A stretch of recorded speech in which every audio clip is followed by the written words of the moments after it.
Hello साथियों, नमस्कार। मैं आप लोगों के बीच में एक कहानी लेकर उपस्थित हुआ हूँ और मुझे उम्मीद है कि आप सभी को अच्छी लगेगी।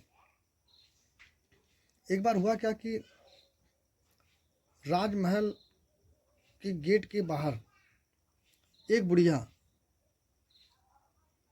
दोस्तों भीख मांगती थी और कई सालों से भीख मांगती थी। और एक बार सर्दियों का समय था जब राजा साहब निकल गए शिकार के लिए। राजा साहब शिकार के लिए निकले तो सही, लेकिन उनको आने में बड़ा देर हो गया। सर्दियों का समय था, उनको ठंडी लग रही थी, चारों तरफ सन्नाटा था। और जैसे ही अपने गेट के करीब पहुंचे तो उनको बुढ़िया की हल्की हल्की आवाज़ें सुनाई दी, जो सर्दियों में सी सी कर रही थी। तो उन्होंने अपने सारथी से कहा कि थोड़ा रुको, देखो कहाँ से आवाज़ आ रही है। सारथी जाके देखता है तो बुढ़िया कांप रही थी और सुबह का इंतज़ार कर रही थी। तो सारथी ने राजा साहब से बताया कि बुढ़िया है जो सर्दी में कांप रही है और ये हमेशा गेट पे ही रहती है। तो राजा साहब ने कहा, मैंने तो इसको कभी देखा नहीं, ये भी हो सकता है कि मैंने इस पर ध्यान नहीं दिया हो। तो राजा साहब उतर के आते हैं और बुढ़िया को देखते हैं जो सर्दी से कांप रही थी। राजा साहब ने कहा बुढ़िया से कि तुम तो इस सर्दी में मर जाओगी, और आज का सर्दी तो बहुत काफ़ी है, आज सर्दी बहुत काफ़ी है और इस सर्दी में तुम मर जाओगी। चलो मैं अभी जाता हूँ और अपने सैनिकों के माध्यम से तुमको मैं कंबल भिजवाता हूँ।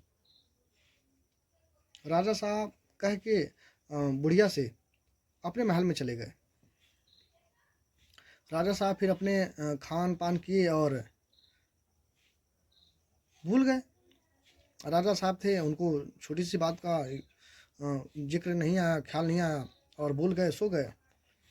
जब सुबह उठते हैं फिर जा रहे थे शिकार करने के लिए, लेकिन देखते वहाँ बुढ़िया नहीं है। तो उन्होंने पूछा अपने सारथी से कि बुढ़िया कहाँ गई।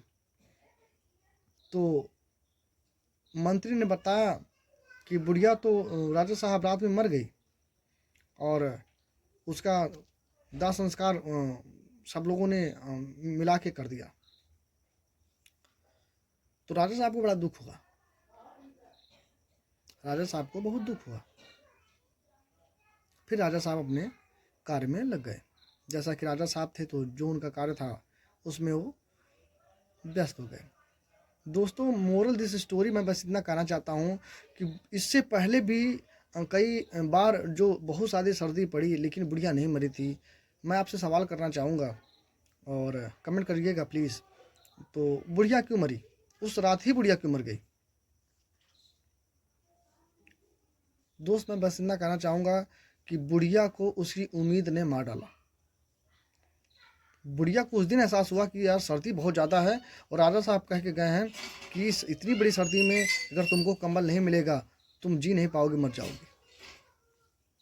दोस्तों, सेम सेम ऐसी हमारी लाइफ और आपके लाइफ में भी बहुत सारी बात होती है कि बहुत सारे लोग हमसे उम्मीद कर देते हैं, हमको उम्मीद दिलाते हैं कि ये होगा वो होगा, लेकिन होता नहीं है। और सबसे बड़ी बात है कि हम उनकी उम्मीद पर निर्भर हो जाते हैं।